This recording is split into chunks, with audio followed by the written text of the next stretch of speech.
Ladies and gentlemen, welcome to another edition of Colts Coffee and Conversation. My name is Carl. And I'm Holly. Welcome to another exciting edition of Colts Coffee and Conversation. How are you, Holly? I'm doing fine, and how are you, Carl? I'm doing well. We hope you guys are enjoying our new lineup here of the Moonies. How are you liking it so far? I'm okay with it, I guess. It's also the Unification Church. Yes, it is the Unification Church, but everyone calls it the Moonies here in the States for the most part. Yeah, they do. Yeah, corporate maybe call them the Unification Church. No, the Moonies. You know what I'm finding out? What are you finding out, Holly? I'm finding out that although it is a cult, or we haven't really have that conversation yet. That's right, but it looking like it. Starting to form to a very nice one, yes. But, I always thought it was more like the Hare Krishna types. Ah, Hare Krishna, Hare Krishna. Like a little bit of the Asian, kind of mystical. Asian white fusion. Yeah, but it's not Sounds like really. a dish. Like the Asian fusion salad, the Hare Krishna with a side of ranch. Ooh. Or a lemon honey with vinaigrette. With lemongrass. Ooh, a lemongrass vinaigrette. Very nice, Holly. Good job with some sprouts on top. Okay, but as we go along, we'll find out how conservative they really are. Well, the thing is that so far, going through all this, there's no violence yet. I don't know if there is violence. I don't think there is either. But we okay. might stumble across something. You never know, because we're only in episode 2. Right. We have to dig a little harder for the violence. We need the juice. The juice. Hopefully we will get one of those. Well, you never know. Stories. I'm pretty sure there's probably something, but they're pretty, as of right now, they're a very tight-knit group. So, anyway, guys, we just want to say to all you Coltonites out there, thank you for the support. Thank you for the positive feedback. We've actually had nothing but positive feedback, so guess what? We'll take it. Thank you so much. And don't forget to give us those 5 stars. Don't forget to leave those 5 stars on any application that definitely has the podcast icon for the most part on all devices. If you have the iPhone, of course, it's the purple icon. It's easy. Just, give us 5 stars and leave a lovely note. We'll be more grateful than normal. We are on Stitcher. We're on iHeartRadio. We are on pretty much Spotify now. That's right. We are pretty much on everything that you can possibly find. But I found ourselves on things I didn't know we were on. Right. Yes. And thanks to some Coltonites out there who kind of said, "Hey, I'm having an issue at this one." We're like, "What is that? I don't know if that existed or not." But that's okay. The more the merrier, right, Holly? Yes. All righty. So if you guys want to reach out to us, of course, we do have our Facebook fan page at Colts Coffee Conversation. And then, of course, we have our Instagram at Colts Coffee Convo. And then we have the Twitter machine at Colts Coffee Con1. That's Colts Coffee Con and the number 1. And, of course, the good old faithful, the email address, the Colts Coffee Convo @gmail.com. But wait, there's more. Holly, take it away. Yes, you put your voice memo on your smartphone, leave us a message, record it, and pop it up on the little thing that says more. And you can send it off to coltscoffeeconvo@gmail.com. Beautiful. More. Okay. All right. Ready to get back in? Oh, wait. Before we get into our conversation about our Colts, let's discuss our coffee. Holly, what are you drinking? Well, today it's very hot outside. It's been hot all week. We've had record temperatures in the 90s and up over 100 degrees. Wow. So I'm having a cold cloud foam caramel macchiato. Ooh, that's fancy. More fancier than I'm drinking. It was just a nice hot vanilla latte. For some reason, I have just an issue, for the most part, drinking an issue drinking coffee that is not just black, like a cold brew or something, just simple. Just give me that. I'll take that cold. But when it's like mixed in and kind of stuff, I'm not a fan for some weird reason. So anything like that, I will take it hot. Alrighty, are you ready to get into the Moonies again? I am. Okay, here we are. So we're left off for now with the move to the United States. Okay, this one's going to be a nice little deep dive here. Okay, so in 1971, Moon moved to the United States, which he had visited first in 1965. Now, he remained a citizen of the Republic of Korea and maintained his residence in South Korea. Now, in 1974, Moon asked the church members of the United States to support President Richard Nixon during the Watergate scandal when Nixon was being pressured to resign from his office. The church members prayed and fasted in support of Nixon for the 3 days in front of the U.S. Capitol. Their motto that they were giving is forgive, love, and unite. Now, on April 1st of 1974, Nixon publicly thanked them for the support and officially received Moon. This brought the church to widespread public and media attention. Now, in the 1970s, Moon, who was seldom spoken to the general public, gave a series of public speeches to audiences in the United States, Japan, and South Korea. The largest were a rally in 1975 in North Korea aggression, believe it or not, in Seoul, and the speech that an event organization by the Unification Church in Washington, D.C. Now, the Unification Church of the United States was met with widespread criticism, beginning in the early 1970s. Now, the main point of the criticism were the church's unorthodox theology, now especially the belief that Moon is the second coming of Christ, the church's political involvement, and the extreme lifestyle of most members, which involved a full-time dedication to the church activities, often to neglect of the family, school, and career. That sounds like oodles of fun. Now, during the time of hundreds of parents of members used the services of deprogrammers to remove their children from the church membership, and the activities of the church were widely reported in the media. Now, most often in a negative light. Now, in the 1975, Stephen Hassan left the church and later became an outspoken critic. He is the author of 2 books on his experiences and his theories concerning the cults and mind control. In 1976, President Neil Albert Salonen met with Senator Bob Dole to defend the Unification Church against charges made by its critics, including parents of some members. But in 1977, church member Jonathan Wells, who later became well known as the author of the popular intelligent design book of Icons of Evolution, defending the Unification Church against what he said were unfair criticisms of the National Council of Churches.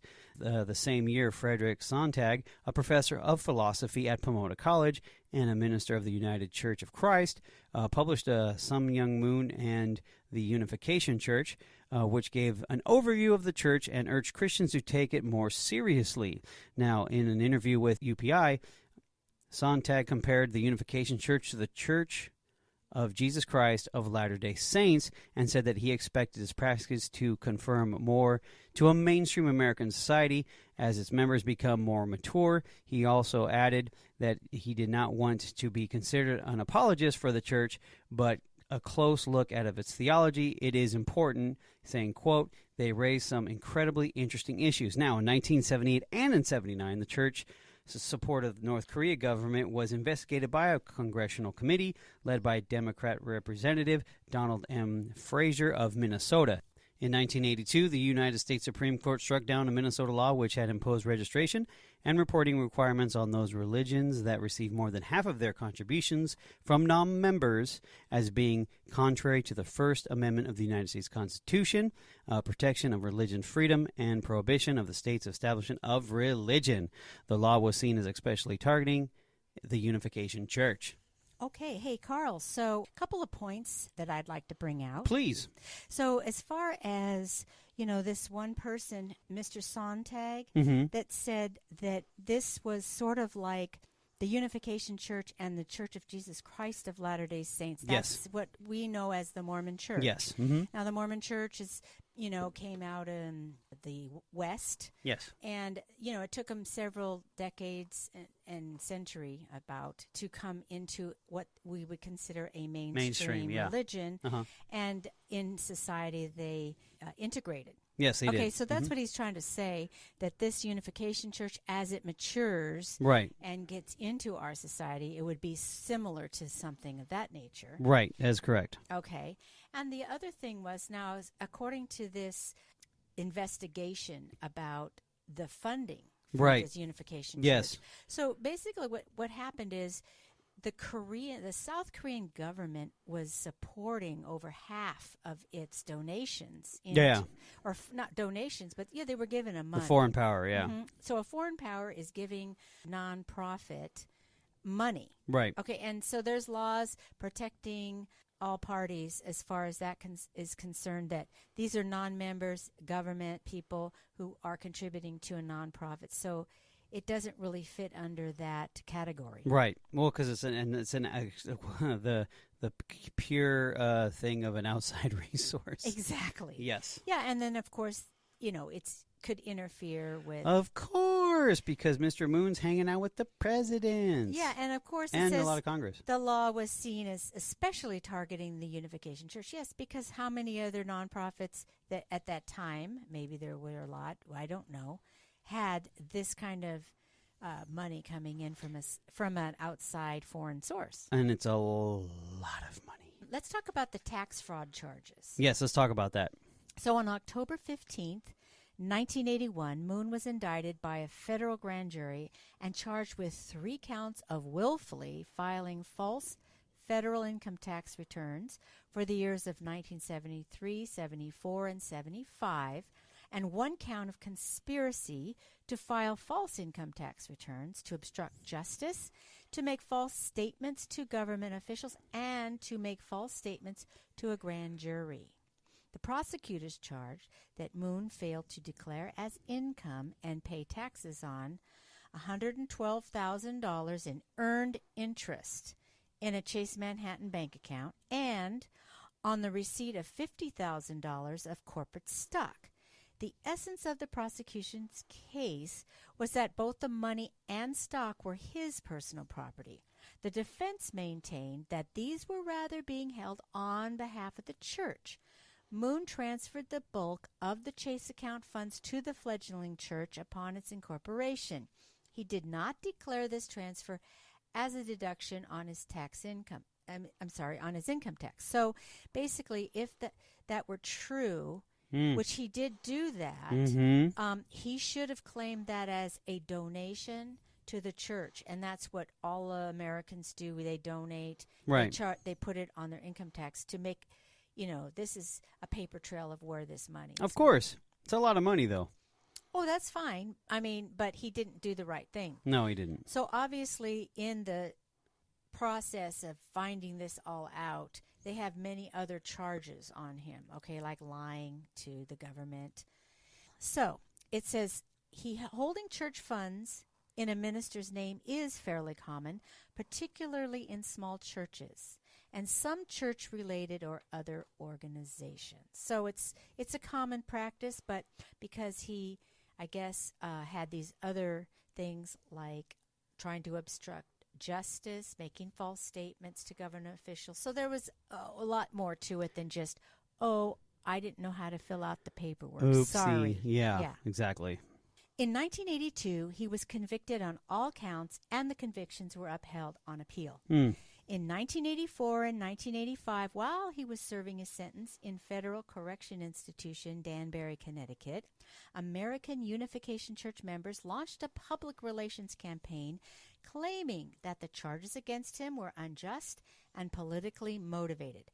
Booklets, letters, videotapes were mailed to approximately 300,000 Christian leaders.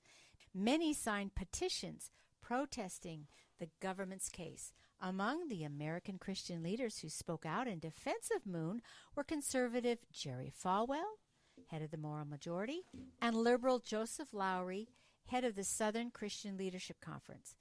Michael Torrey, a professor at Marist College in Poughkeepsie, New York, suggested that Moon's conviction helped the Unification Church gain more acceptance in mainstream American society since it showed that he was financially accountable to the government and the public. Moon was given an 18-month sentence and a $15,000 fine. He served 13 months of the sentence at the Federal Correction Institution, Danbury, and because of good behavior was released to a halfway house before returning home. While serving his sentence, he worked in the prison kitchen. Ed Farmer, a fellow inmate, said, "The Reverend Moon has a very good sense of humor. It's hard for me to think of a person as being mean or brainwashing people with the sense of humor he has. He truly loves people. I mean, he likes being with them. He likes being kidded. He likes being teased. I never saw a mean act on his part. He never asked for special treatment. He mopped floors and cleaned tables, and he helped other people when he was finished with his job." Ah, very nice, very nice. So, all right, so it looks like he ended up going to jail. Beautiful. Okay, now let's talk about one thing. Sure. This behavior inside the prison institution. Ah, of course. I mean, he was just like a wonderful person. Oh, yeah. And why do you think that? He had no power. Yeah, I would like to see him get teased by one of his parishioners. No, or one of his subordinates, or his Yeah, exactly. Yeah. Mm-hmm. Yeah, because he was the not the Holy Father, He's the true Father. The true Father, yeah. And the second coming of Christ. You wouldn't be kidding that. Yeah, of course. No, of course not. Come on now. Jeez. Okay, so let's talk about the Washington Times. Now, this is something that I was not aware of, but it's very interesting. Okay. In 1982, the Washington Times, was founded by News World Communications, an international media conglomerate associated with Moon, who also owned newspapers in South Korea, Japan, and South America, as well as news agency United Press International. Now, the political views of this Washington Times have often been described as conservative.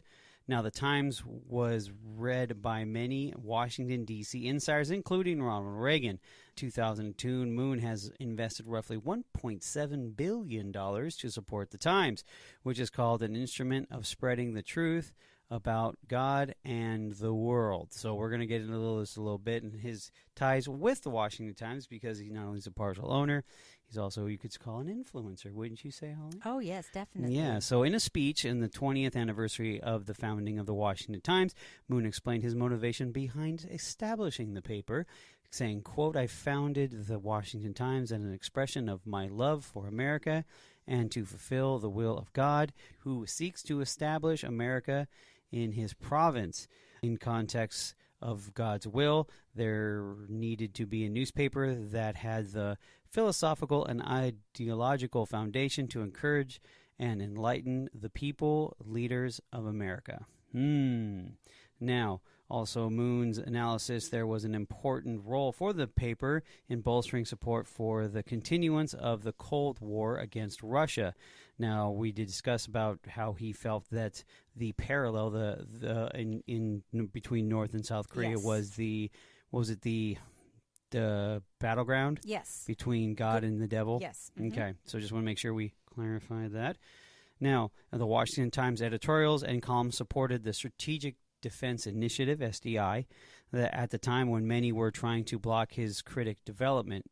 Now, also, he says, going forward, I do not have the slightest doubt that God used the Washington Times to help bring an end to the most pernicious worldwide dictatorship in history and gave freedom to tens of millions of people. With the collapse of the USSR, Moon's support for anti-communist campaigns shifted to Central America. In the 1980s, the Contras in Nicaragua, El Salvador, and countries were fighting for their lives against the communist Sandinistas, who were seeking to seize control in their countries, slaughtering thousands of people. While other media failed to recognize the seriousness of the situation, the Washington Times emphasized through its stories and columns the dangers of communism and the expansion in the hemisphere and why the freedom fighters should be supported. Once again, the Times news and information helped the leaders in Washington stay strong in their support for the Contras, he said. This is all Reverend Moon's thoughts. During the 1990s, with opportunities for anti-communist campaigns fading, Moon shifted focus to the cultural war, which is the fight against the degradation of values. In April 1990, Moon visited the Soviet Union and met with President Mikhail Gorbachev. Moon expressed support for the political and economic transformations underway in the Soviet Union. At the same time, the movement was expanding into formerly communist nations. Okay, now let's talk about a little bit more about the insider stuff and regarding the Washington Times. Now, while the editors of the Washington Times argued that the owners of the paper have no role in setting editorial policy, Moon made it clear that he plays a critical role in the priorities of the publication. On the 10th anniversary of the celebration for the Times, he defined another mission for the media. This is the need for the media to promote ethics and moral values in our society for its second 10 years. Now, he envisions for the Washington Times the task of contributing to bringing about a moral society. Now, because of a peaceful world is only possible based on the existence of peaceful, ideal families. The Times became a newspaper that helped people understand the importance of a strong moral family values. Okay, so this is mostly what he is saying. Yes, this is all him. This is everything is him, and this is what he does. Now, in the third decade, Moon had new priorities for the title, which is this is the time to emphasize the support faith, time to emphasize on the support of spiritual values, and are based on faith of each individual's, end quote. Also, quoting, while the media can provide all facts, they also have a responsibility to provide the values to prevent confusion and provide leadership and direction, especially today when the entire world is flooded with news and information. The Washington Times and its affiliate media properties are taking a leading role in this regard. Sound familiar, end quote. Now, of course, going back a little bit, in 1994, the New York Times recognized the movement's political influence, saying it was, quote, a theoretic powerhouse that is pouring foreign fortunes into conservative causes in the United States. In 1998, the Egyptian newspaper Al-Ahram criticized Moon's ultra-right leanings and suggested a personal relationship with conservative Israel Prime Minister Benjamin Netanyahu. Now, and also in 1995, the former President George H.W. Bush and his wife Barbara spoke at the FFWP event in Tokyo, at the Tokyo Dome, quoting, "If as president I could have done one thing to have helped the country more," Mr. Bush told the gathering, "it would have been to do a better job in finding a way, either through speaking, through raising a moral standard, to strengthen the American family." Haq Jahan, the main speaker, credited her husband with bringing out communism's decline and declare that he must save America from, quote, the destruction of the family and moral decay. All of this is kind of giving me the idea that Reverend Moon, he believes that he's going to save America. Through his newspapers. Well, no, it's through everything. It's partial, yeah. Yeah, this is a media that he has. He has more than that, and he has a lot of money. Oh, of course. He's influencing government officials. But, you know, even though it does look kind of bad, this happens all the time. Especially right now. Right. I mean, in the conservative, in the liberal view, it's part of our society and our freedom. It is the game that we play, yes. Yes, it is. Okay. In 2000, Moon founded the World Association of Non-Governmental Organizations, WANGO, which describes itself as a global organization whose mission is to serve its member organizations, strengthen and encourage the non-governmental sector as a whole, increase public understanding of the non-governmental community, and provide the mechanism and support needed for NGOs to connect, partner, and multiply their contributions to solve humanity's basic problems. That was unquote there. However, it has been criticized for promoting conservatism in contrast to some of the ideals of the United Nations. So in this right here, I see some kind of in the source that we got a slant. Okay, right? Because you know, there's people that disagree with the United Nations and how they view what should happen. Right. And vice versa. Yeah. So, you know, we have other non-governmental organizations, sort of like the Bill Gates Foundation, all kinds of things, you know, that go along. Right. And they have their goals and their mission statements. This was that same kind of thing. It's just kind of hard to understand and wrap your head around that. Corporate religion, yes. Okay. And in 2003, Korean FFWPU members started a political party in South Korea.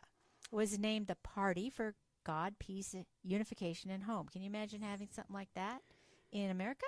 In an inauguration declaration, the new party said it would focus on preparing for the reunification of South and North Korea by educating the public about God and peace.